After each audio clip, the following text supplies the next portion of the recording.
তো প্রথম রোজায় হচ্ছে আমি ভিডিও বানাইনি, আর দ্বিতীয় রোজায় বানাইনি, তৃতীয় রোজায় বানাইনি। কারণ হচ্ছে প্রথম রোজায় আমার শরীরটা অনেক খারাপ হয়ে গেছিলো, তো সব মিলিয়ে হচ্ছে একটু প্যারাসারিতেই ছিলাম, তো সেই জন্য হচ্ছে আমার ভিডিওটা বানানো হয়নি। তো আজকে হচ্ছে চতুর্থ রোজা।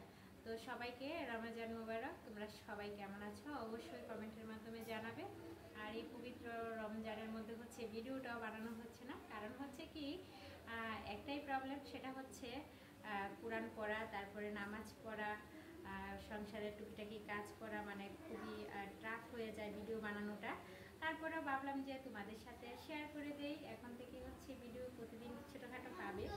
তো চলো আজকে কি কি রান্না করব, কি কি বাজার করলাম সব কিছু শেয়ার করে দেই। ইফতার সেহরি সব কিছু তোমাদের সাথে শেয়ার করে দেবো, ঠিক আছে? তো তোমরা সবাই আমার পাশে থেকো। তো আজকে বাজারে গিয়েছিলাম, বাজার থেকে হচ্ছে লাউ শাক নিয়ে এসেছি। লাউ শাক একটু শাক খেলে হয়তো একটু ভালো লাগবে। আর রোজার সেহরিতে কিন্তু কোনো খাবার খেতে পারছি না, মনে হচ্ছে যে পেট ভরে গেছে, কিন্তু খাবারে পেট ভরেনি, মানে মুখটা খুলে না, গলাটা খুলে না, খাবার যে খাই একদম মানে গিলা যাচ্ছে না, এমন একটা পরিস্থিতি। তো মাছ মাংস কোনোটাই ভালো লাগে না, তো সেই জন্য কিছু বাজার করে নিয়ে আসলাম। এনেছি হচ্ছে এখানে ডাঁটা এনেছি, লাউ শাক, তারপর সিম, লেবু এনেছি, হচ্ছে করলা, তো আরও এনেছি এখানে টমেটো। আর টমেটোগুলো খুব ভালো লাগছিল দেখে, তো এখানে আমি 10 কেজি টমেটো এনেছি, মানে বাজারের যত টমেটো আছে সব নিয়ে এসেছি আমি। তো এখন আমি লাউ শাকগুলোকে কেটে নিব। তো লাউ শাকগুলোকে একটু ভালো করে কেটে বেছে নিলে ভালো লাগে, আর পাতার মধ্যে কিছু রগ থাকে, ওইগুলোকে এভাবে টান দিলেই বের হয়ে যায়। অনেক মানুষই আছে যে লাউ শাক কাটতে জানে না, তাদের জন্য বলছি ঠিকই আমার মতো লাউ শাকটা কুটবেন, তাহলে পাতার মধ্যে আর কোনো রকম রগ থাকবে না। তো আরও একটা কুটে তোমাদেরকে দেখিয়ে দিচ্ছি যে লাউ শাকটা কীভাবে কাটতে হয়। তো আসলে আমরা অনেকেই আছি যে শাক বাছতে জানি না, তো সেজন্য হচ্ছে আমি তোমাদেরকে দেখিয়ে দিচ্ছি। তো এই যে দেখো, আমি আমার মতো করে এইভাবে আমি শাকটাকে কেটে নেই, আর এখানে যে রগগুলা থাকে এগুলো এইভাবে টান দিলেই উঠে চলে আসে একদম। তো এই হচ্ছে আমার লাউ শাক, আর আজকে অনেক দিন পর হচ্ছে শাক দিয়ে ভাত খাবো। তো শাকগুলো আমার কাটা শেষ হয়ে গেছে, এখন আমি খুব ভালো করে শাকটাকে ধুয়ে নিয়েছি। এই শাকটাকে একদম খুব ভালোভাবে ধুয়ে নেওয়ার কারণ হচ্ছে অনেক সময় শাকের মধ্যে প্রচুর পরিমাণ বালু থাকে, আর যেহেতু এখন শীতকাল শেষের দিকে, মানে গরমকাল চলে এসেছে, তো এই সময় কি হয় অনেক বেশি হয়, বালু হয়। আর এদিক দিয়ে হচ্ছে আলু আমি একদম ভালোভাবে ধুয়ে নিয়েছি, আর এখানে যে ছোলার ডালটা খুব ভালোভাবে ধুয়ে নিয়েছি। আমার হচ্ছে লাইটারটা একটু প্রবলেম, তো লাইটারের কারণে আমি চুলাটা ধরাতে খুব কষ্ট হচ্ছে, লাইটারটা একটু নষ্ট হয়ে যাচ্ছে কেন জানি না। তো এখানে হচ্ছে আমি আলু আর বুটগুলা সিদ্ধ দিয়ে দিচ্ছি, যে ছোলার বুট যেটা আমরা খাই, এটা কিন্তু অনেক উপকারী হজম শক্তির জন্য। তো এদিক দিয়ে লাউ শাকটা সিদ্ধ হতে থাকুক আর ডালটাও সিদ্ধ হোক, আমি এদিক দিয়ে হচ্ছে পেঁয়াজ কেটে নিচ্ছি। এই পেঁয়াজগুলা মানে এত ঝাঁজ বর্তমানে কি বলবো, তো পেঁয়াজগুলা আমি ঝাঁজের কারণে আমি মানে একসাথে কাটতে পারি না, একদম অল্প অল্প যে কটা তরকারি রান্না করব ঠিক সেভাবেই কাটি, বেশি করে মানে কাটা সম্ভব হচ্ছে না। তো লাউ শাকের জন্য রসুন কেটে নিচ্ছি।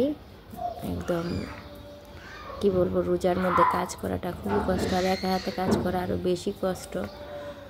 তো বাসায় আজকে মেহমান আসার কথা ছিল, তো আমার ননদের বাসায় চলে গেছে, কারণ রাস্তাতেই মাগরিবের আজান দিয়ে দিয়েছে, তো ইফতারের টাইম আমি বের হতে পারিনি, তো সেজন্য।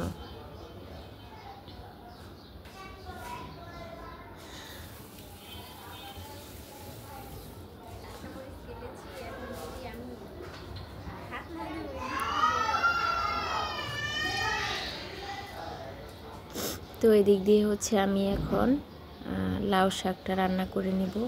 কড়াই বসিয়ে দিয়েছি। এই যে আমার বিখ্যাত কালা কড়াইটা, এটার মধ্যে আমি হচ্ছে এখন বাজি টাজি করি। আর এদিক দিয়ে আমার ছোলা আলু এগুলো সব সিদ্ধ হয়ে গেছে। আর এদিক দিয়ে রসুন পেঁয়াজ কাঁচামরিচ বেজে নিয়েছি।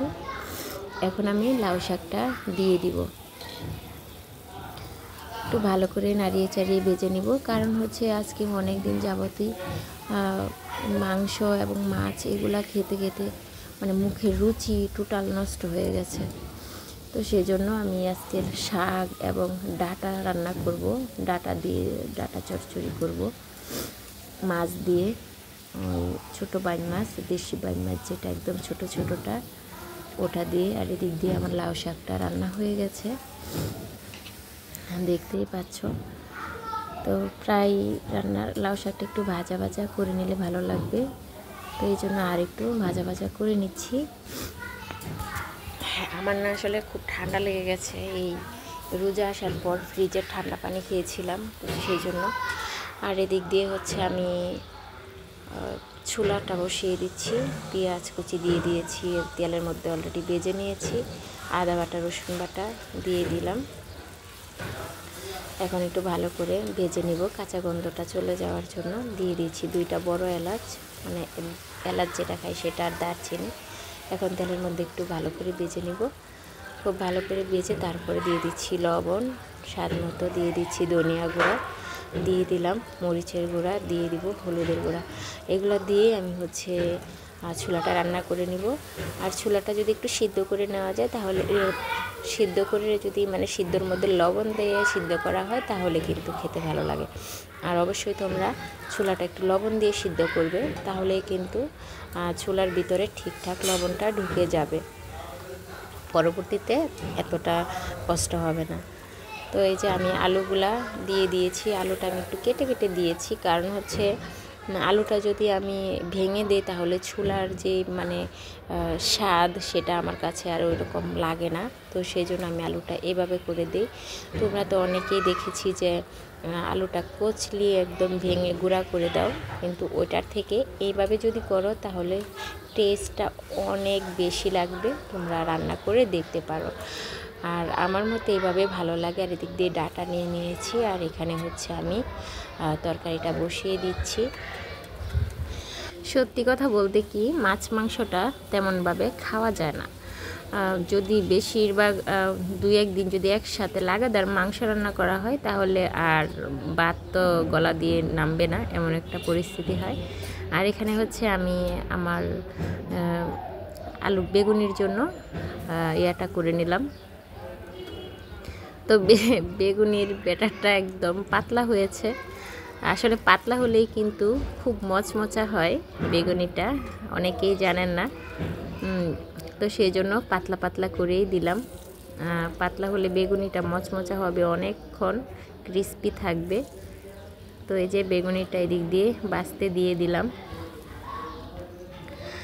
আসলে কি বলবো, প্রথম রোজায় হচ্ছে বাহির থেকে ইফতারি খেয়েছিলাম, আর দ্বিতীয় রোজায় হচ্ছে বাসায় বানিয়েছিলাম, আর তৃতীয় রোজায় হচ্ছে আমি ফল ছিল ওগুলা খেয়েছিলাম, কারণ প্রথম রোজায় খেয়েছি আর পেটটা অনেক ফাঁফা দিয়ে দিয়েছিল, মানে কেমন জানি হয়েছিল। দ্বিতীয় রোজায়ও বাসায় বানিয়েছিলাম, তখন সেটাও ভালো লেগেছিল, কিন্তু ভাত খেতে পারিনি, তো সেই জন্য হচ্ছে বানাই না তৃতীয় রোজায়। আর চতুর্থ রোজা আজকে আবার ছেলে বলতেছে যে বাসায় ইফতারি বাজার জন্য, তো সেই জন্য মানে ইফতারিটা বাজলাম। আর এদিক দিয়ে আমি তরকারিটা বসিয়ে দিয়েছি, আর এই যে আমার বেগুনিগুলা খুব সুন্দরভাবে ভাজা হয়ে গেছে, আর গ্যাসটা একদম কম, সেই জন্য একটু ক্রিস্পি টাইপ হয়েছে এইগুলা। আর বেগুনিটা খেতে কিন্তু অনেক মজা ছিল, আমি অনেকগুলো একসাথেই ভেজে নিয়েছি, প্রায় 7-8টা ভেজেছিলাম বেগুনি। তো এখন আমি ভেজে নিব হচ্ছে আলুর চপ। বেগুনিটা পরে ভাজবো, আলুর চপ ভাজতে বলছে। আমার ছেলের খুব ইচ্ছা যে আলুর চপ দেখবে কেমন হয়, তো এই যে এখন আমি আলুর চপটা দিয়ে দিচ্ছি। আলুর চপ আমার খুবই ফেভারেট, আলুর চপ মানে আমি এমনিতেও শুধু শুধু খাই, খুবই ভালো লাগে। তো এই জন্য হচ্ছে আলুর চপ ভাজা। হ্যাঁ, তোমরা অবশ্যই কমেন্টের মাধ্যমে জানাবে যে আমার আলুর চপটা কেমন হয়েছে। কারণ হচ্ছে আমি একটু কম তেলে ভাজতেছি, তেলটা ঘরে নাই। আর আমাদের ঢাকা শহরে কিন্তু তেল পাওয়া যাচ্ছে না, লুজ তেল যেটা সেটা আছে, বোতলের তেলটা পাওয়া যায় না। তো সেই জন্য কি হচ্ছে, তেলের ইয়াটা অনেকটাই কম আছে বাসায়। তো 1 লিটার তেল এনেছিলাম, সেখান থেকে ভাজা পোড়া, তারপরে হচ্ছে রান্না বাড়া, এটা দিয়ে আর কয়দিন খাওয়া যায়। এখন আবার তেল আনতে হবে। আর এদিক দিয়েই দেখো আমার আলুর চপের কালারগুলো কি সুন্দর এসেছে, একদম ফুলকো ফুলকো আলুর চপ হয়েছে, একদম মচমচা।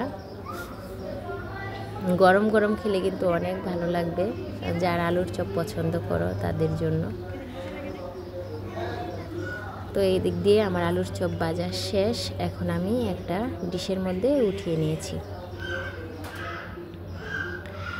আর এদিক দিয়ে শাক টাক সব রান্না হয়ে গেছে, আমি এখন বসে গেছি তরমুজ কাটতে।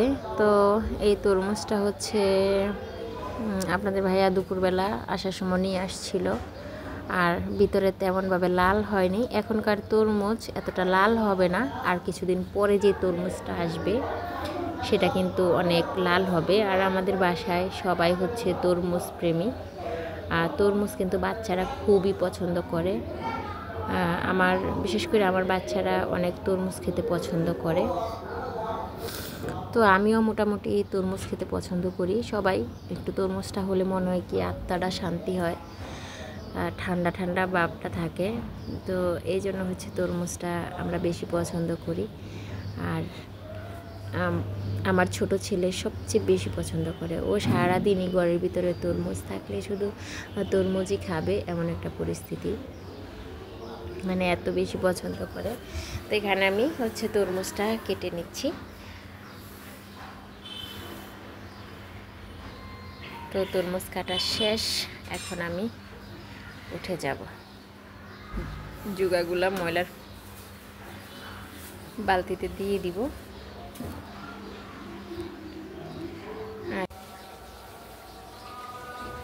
তো এদিক দিয়ে আমার রান্না বাড়া হচ্ছে, আর আমি হচ্ছে এখানে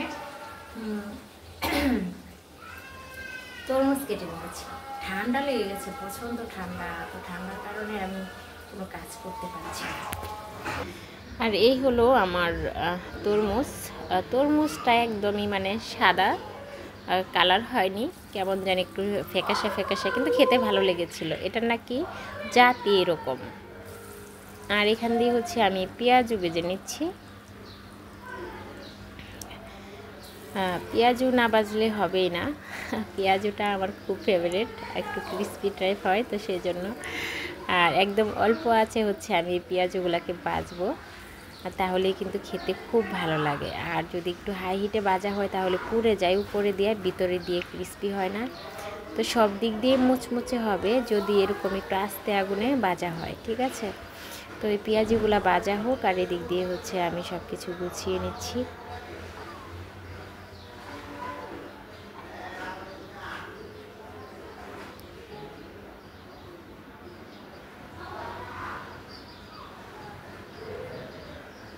এখন আমি হচ্ছে ট্যাং বানিয়ে নেব। এবার হচ্ছে বাসায় আমি ট্যাং বানাবো। বাজারের ট্যাং এবার এতটা ভালো লাগে না, তো সেই জন্য বাসায় ট্যাং বানিয়ে নিব।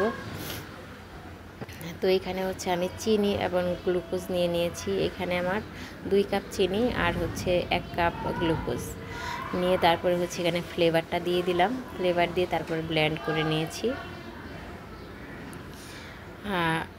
ফ্লেভারটা দিয়ে যখন ব্লেন্ড করেছি একদম অরিজিনাল ট্যাংয়ের মতো হয়ে গেছে। তোমরা যারা ট্যাং বাজার থেকে কিনে এনে খাও, আমি মনে করি যে বাজারের ট্যাংয়ের থেকে বাসায় বানানোর ট্যাংটা বেশি ভালো লাগে। তো সেজন্য আমি হচ্ছে বাসাতেই ট্যাংটা বানিয়ে নিলাম। তোমরাও চাইলে কিন্তু এভাবে ট্যাংটা বানিয়ে নিতে পারো। তো এই যে আমি ট্যাংটা বানিয়ে একটা ডিশের মধ্যে ঢেলে নিয়েছি, তারপরে হচ্ছে প্যাকিং করে নিব, একটা এয়ারটাইট কন্টেনারের মধ্যে ঢেলে নেব। এখানে হচ্ছে যে আমার কাছের জারটা, সেটার মধ্যে আমি নিয়ে নিব যেন অনেক দিন পর্যন্ত ভালো থাকে। আর ট্যাংয়ের কালারটা কিন্তু অনেক সুন্দর এসেছে। আর এই জারটা এতটাও বড় না, এখানে আধা কেজি পরিমাণ ট্যাং আমি নিতে পেরেছি। আর হচ্ছে বাকি যেটা থাকবো সেটা দিয়ে আমি শরবত করে নিব আর তোমাদেরকে দেখিয়ে দিব। আর এই যে আমি ট্যাংটাটার মধ্যে নিয়ে নিয়েছি, আর এদিক দিয়ে হচ্ছে আমার ডাটা চচ্চড়িটা হয়ে গেছে, আর একটু জল কমবে তাতেই হয়ে যাবে। তারপরে যে পেঁয়াজগুলো ছিল, এই দেখো পেঁয়াজের কালার কতটা সুন্দর এসেছে। যদি তোমরা এইভাবে রিল্যাক্সে পেঁয়াজগুলো ভাজো তাহলে কিন্তু খেতে খুব মজা হয়, মানে অনেকটা ভালো লাগে। কি বলবো, মানে তোমরা খাইলে তারপর বুঝতে পারবা যে কতটা ভালো লাগে এই ধরনের পেঁয়াজগুলো। আমরা কিন্তু সবাই পেঁয়াজও ভাজতে পারি কম বেশি, কিন্তু এইভাবে ভেজে দেখো খুব ভালো লাগবে। তো এই যে আমি হচ্ছে এখন টেবিলে নিয়ে এসেছি, এখানে শাক, তারপরে বুট, তারপরে হচ্ছে ছোলা বুট, আর হচ্ছে যত যা যা আজকে আমি ইফতারিতে খাবো সব কিছু আমি এখানে গুছিয়ে নিয়েছি। আর ওই সাইডে আবার আচার আছে, আবার ওই প্যাকেটের ভিতরে কমলা আছে, ওগুলো সবই কেটে নিব। আর এই যে হলো আমার ট্যাংয়ের জারটা, এটা হচ্ছে আমি এখন এক জায়গায় রেখে দিব। আর যে বাকি ট্যাংগুলো আছে ডিশের মধ্যে, মানে ছোট্ট বলের মধ্যে, সেটা দিয়ে আমি তোমাদেরকে বানিয়ে দেখাবো। এই দেখো দেওয়াতে কি সুন্দরভাবে কালারটা চলে এসেছে। তোমরা চাইলে কিন্তু এইভাবে করে নিতে পারো আমার মতো, একদম অরিজিনাল ফ্লেভার। তোমরা ট্রাই করলে বুঝতে পারবে। আমি মনে করি বাজারের কিনা ট্যাংয়ের থেকে এই ট্যাংটা বেশি ভালো লাগে এবং বেশি স্বাদ। তো এই যে আমার পুরো কমপ্লিট, আমার ট্যাং রেডি করে ফেলেছি। বাচ্চারা প্রথমবার খাবে, কেমন হয়েছে অবশ্যই জানাবে আমার ছেলেরা, ভালো লাগলে বলবে কেমন হয়েছে। তো এই যে পুরো কমপ্লিট ট্যাং বানানো। আর এই হলো আজকের ইফতার আমার। ভাজা পোড়া তো আমরা সবাই পছন্দ করি, আর রোজার মাসে এগুলা খাবো না সেটা কি করে হয়।